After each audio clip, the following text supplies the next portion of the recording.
Aku ingat lagi Datuk Ong Kim Swee pernah cakap AFF ke Sukan C ke, ramai yang komen lah, tak payah hantar lah sebab ni patut hantar tim bawah lah. Tapi bila munculnya kejohanan tu, bila kita kalah, ramai orang komen. Okay guys, kembali lagi untuk preview kali ni. Kali ni kita nak buat preview untuk skuad bawah 23 kendalian Ella Varasen, iaitu untuk kejuaraan AFF B22 di Rayong, Thailand. Kita tahu kejohanan kali ni tak ada dalam kalender FIFA. Line up pun dah keluar, 23 pemain yang dipilih. Of course, bila tengok line up tu, aku rasa separuh daripada pemain tu aku kurang mengenalinya. Ada separuh lagi aku kenal juga, selalu bermain, ada dah pernah buat debut untuk Liga Super juga. Sebab bukan dalam kalender FIFA, antara beberapa nama yang tak dipanggil, of course kita rasa yang aku rasa key player untuk bawah 23 yang layak lagi bermain untuk bawah 22 nanti. Sebab aku rasa player-player ni, sebab Liga Super pun masih berjalan, so kelab-kelab tak lepaskan lah. Antaranya Azam Azmi, Mukairi, ada T. Saravanan, ada Hakimi Azim, Sheikh Izhan, Harid Aikal, Zikri Khalili, Safwan Mazlan, Azrin Afid. So aku rasa ni antara key player juga dalam skuad bawah 23. Diorang tak dipanggil dan ni mungkin membuka peluang-peluang pemain-pemain yang first time. Bila aku tengok line tu, weh ni first time ni diorang dapat panggil untuk, mungkin Ella boleh buat pool lah sebelum kita ada satu lagi kejuaraan yang paling besar bulan 9 ini, iaitu kelayakan AFC bawah 23 2024 nanti, dan juga kelayakan Olimpik dia sekaligus lah untuk tahun depan. Okey, kita diundi dalam grup B, iaitu bersama Indonesia dan juga Timor Leste. Yang kita tahu bila AFF bawah 22 ni hanya ada 3 grup. Juara akan layak automatik, dan antara 3 tu the best runner up akan layak, satu je the best runner up akan layak ke semifinal lah. So ini mungkin ujian sukar. Sebab apa? Bukan nak kata ujian sukar, sebab aku tengok line up Indonesia pun kebanyakannya key player diorang pun tak dipanggil disebabkan di luar kalender FIFA, disebabkan liga diorang pun masih berjalan. So bila aku tengok line up Indonesia tu, of course antara nama-nama yang tak ada, Pratama Arhan tak ada, Witan Sulaiman, Elkan Bagot, Adil Satrio, Fajar Fatur Rahman. So ni antara key player bawah 23 lah. Sebab ni kalau tak salah aku, di Liga Indonesia diorang dah tetapkan satu peraturan di mana dalam kesebelasan utama wajib ada satu pemain bawah 22 tahun. So sikit sebanyak aku rasa memberi ruang kepada player-player ni untuk bawa pemain-pemain muda ni untuk menunjukkan bakat lah. Tapi yang player-player yang dipilih ni, bila aku baca rata-rata, aku baca komen daripada fan Indonesia, dia kata player-player ni pun player-player yang simpanan je, bukan memang dia main first team, tapi kebanyakan player-player ni adalah pemain-pemain simpanan. So aku ada baca satu artikel juga daripada Shin Tae-yong, tak silap aku, dia cakap untuk kejuaraan kali ni pun dia tak meletakkan sasaran yang tinggi. Dia hanya mungkin sebab dia sendiri kata Piala AFF ni macam dah tak relevan sebab di luar kalender FIFA, so nak kumpul the best player tu susah. Tapi mungkin untuk pendapat aku, mungkin ini membuka peluang pemain-pemain yang kurang mendapat tempat untuk menunjukkan dalam skuad kebangsaan lah. So kita tak nak cerita pasal Indonesia. Timor Leste lagi aku check lagi, aku tak kenal siapa yang dia pilih kan. Kebanyakannya pemain-pemain muda. So bila pemain-pemain Malaysia ni, kalau kita tengok yang Ella pilih ni, pemain-pemain yang familiar, mungkin aku rasa bahagian keeper Syami Adib, Azim dengan Rahadi. Mungkin Azim dengan Rahadi dah pernah buat dah pernah main Liga Super dah aku rasa. Dan untuk Syami Adib kita tahu daripada skuad tahun lepas sebelum Piala MFL, dia dah main Selangor 2, Selangor Belia. So aku rasa pengalaman tu dia dah ada. Tapi untuk keeper ni aku rasa antara Azim dan Rahadi lah. Kalau ikut prestasi, of course lah Azim the best lah untuk diletakkan sebagai senarai utama. Tapi untuk Rahadi sebenarnya ni, lepas dia, aku rasa dia mengalami satu bukan nak kata penurunan lah, mungkin gangguan prestasi lah, sebabkan kesilapan di Parliament. Lepas tu ada dalam Liga Super pun dia ada buat beberapa mistake juga. So season ni aku rasa dia hanya bermain hanya satu atau 2 game saja. So mungkin ini kalau Ella masih percayakan dia, of course Ella masih percaya sebab Ella panggil dia, mungkin ini peluang dia untuk membuktikan sesuatu yang dia masih lagi prospek muda keeper yang terbaik. Sebab dia ada fizikal yang sangat baik sebagai seorang goalkeeper. So kalau kita tengok line up yang lain sebab aku cuba listkan, aku susun lah, okay ni main right back, ni main centre back. Sebab kita tengok di Sukan C, Ella banyak pemain, kebanyakan formasi yang Ella main masa Sukan C itu 3-4-3. So mungkin aku rasa mungkin akan menggunakan formasi yang sama, ataupun dia mengubah ikut kesesuaian player ni. Sebab of course bila aku check senarai yang dipanggil, aku tak sure, aku rasa tak ada pemain yang right back kot. Mungkin aku salah, sebab of course nama-nama yang aku rasa bahagian midfield, bahagian attacking, aku rasa tak ada masalah. Sebab kalau ikut daripada aku check dekat transfer market, kita hanya ada 6 defense saja. 4 centre back dan 2 left back. So tapi mungkin centre back ni mungkin boleh bermain di right back juga. Sebab kita tengok kalau kita ada centre back M Rakesh daripada Kelantan, lepas tu ada Nick Umar, ada Ubay dan Haris Mansur. So of course Ubay antara aku rasa yang dah ada pengalaman main dekat Malaysia. Sebelum ni dia main bawah 19 bersama skuad Hassan Sazali dan menjuarai time tu Piala AFF bawah 19. So kita ada Umar Hakim. Kalau left back ada Umar Hakim dan Ruben Tiran lah. Ruben Tiran ni dia flexible, dia boleh main left wing dan juga left midfield dan juga left back. Umar Hakim ni nama yang mungkin zaman-zaman Lokman Hakim sebelum aku kerja dalam industri sukan ni, aku rasa dia antara prospek yang besar.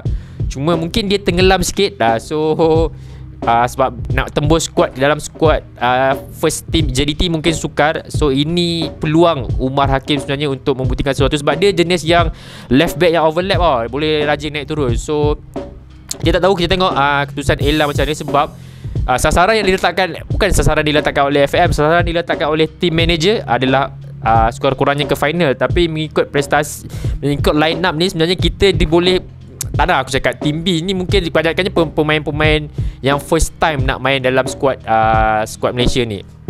Of course kalau pemain-pemain yang familiar, kalau kita tengok ni ikut base apa yang aku tulis aku rasa kalau untuk right main untuk wing kita ada Najmuddin, ada Adik Syamil Kuti, ada Aziz Kuti, ada Muslihuddin Atik, ada Azim Abdul Zaid, iaitu dia pemain daripada Immigration, main M3 dan layak dipanggil. Aku rasa ni satu benda yang nampak kita punya mungkin Ella punya team buat kerja untuk tengok, kata ni buat research pemain-pemain di M3 pun sebenarnya mungkin memberi ruang kepada pemain-pemain yang, untuk memberi pemain-pemain M3 ni sebenarnya ada bakat lah untuk menunjukkan bakat-bakat untuk pemain kan. Tapi kalau pemain-pemain yang lain, of course Aiman Hafif pun aku rasa dah pernah main bawah 23 sebelum ni, skuad Sukan C, Fergus Trainee, iaitu ada Daryl Syam, Alif Izzuan, kita ada Syahir Basah dan juga lain-lain ni antara yang first time lah. Yang lain tu yang aku tak sebut tu antara yang first time kan.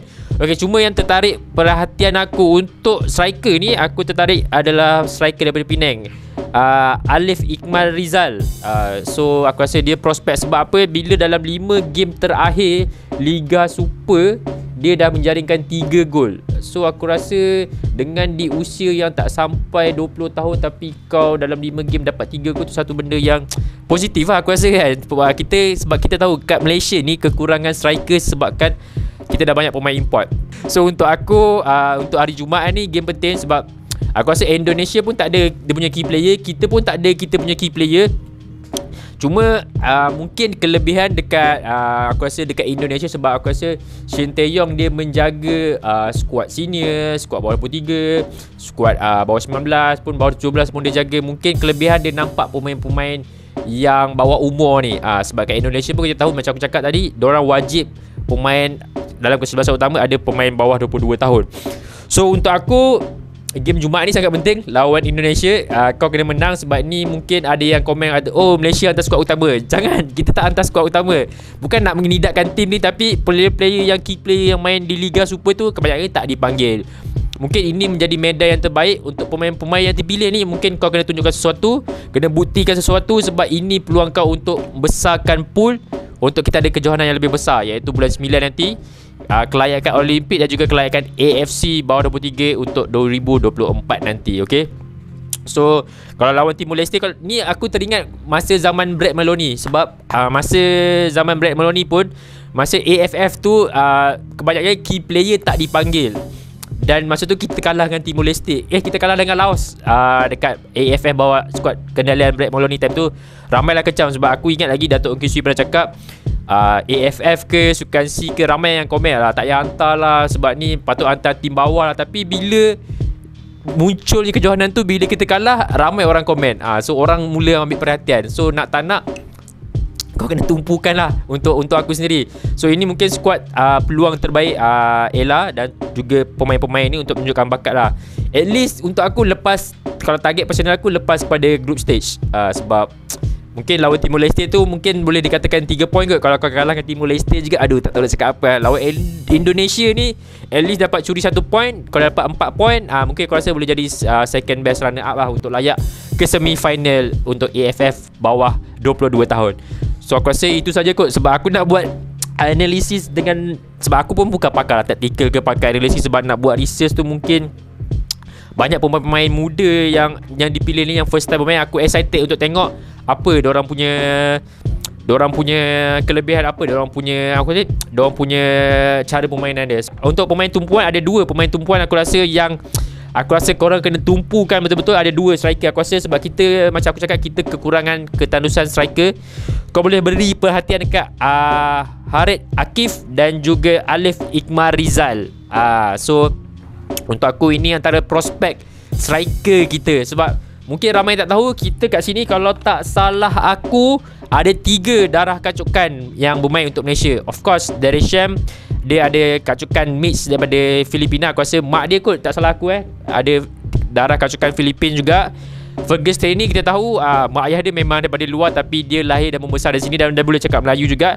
Dan mungkin ramai tak tahu adalah Alif Izzuan adalah kacukan daripada Indonesia dan juga Arab. Dia ada darah Indonesia dan juga darah Arab. So ini 3 pemain, tapi Alif Izzuan dah lahir kat sini lah, membesar dekat sini.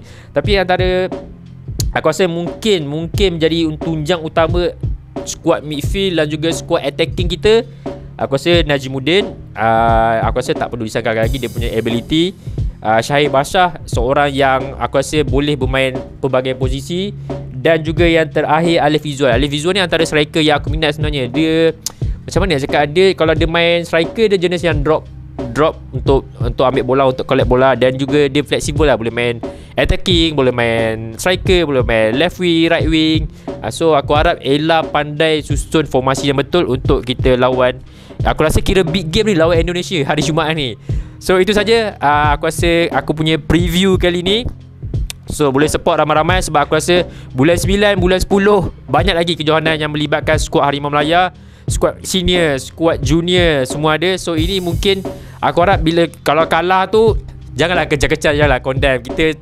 Kita support player-player kita, sebab ini hanyalah AFF. Kita memberi ruang kepada pemain-pemain ni tunjukkan bakat diorang. Untuk aku kejohanan lebih besar, macam aku cakap, kelayakan AFC bawah 23 2024 dan kelayakan Olimpik nanti. Okay, untuk yang terakhir kali, kalau kita punya, aku selalu cakap kalau kita nak komen ke, nak kutuk ke, mengkritik, jangan sampai menghina. So itu saja daripada saya. Ciao guys, bye bye.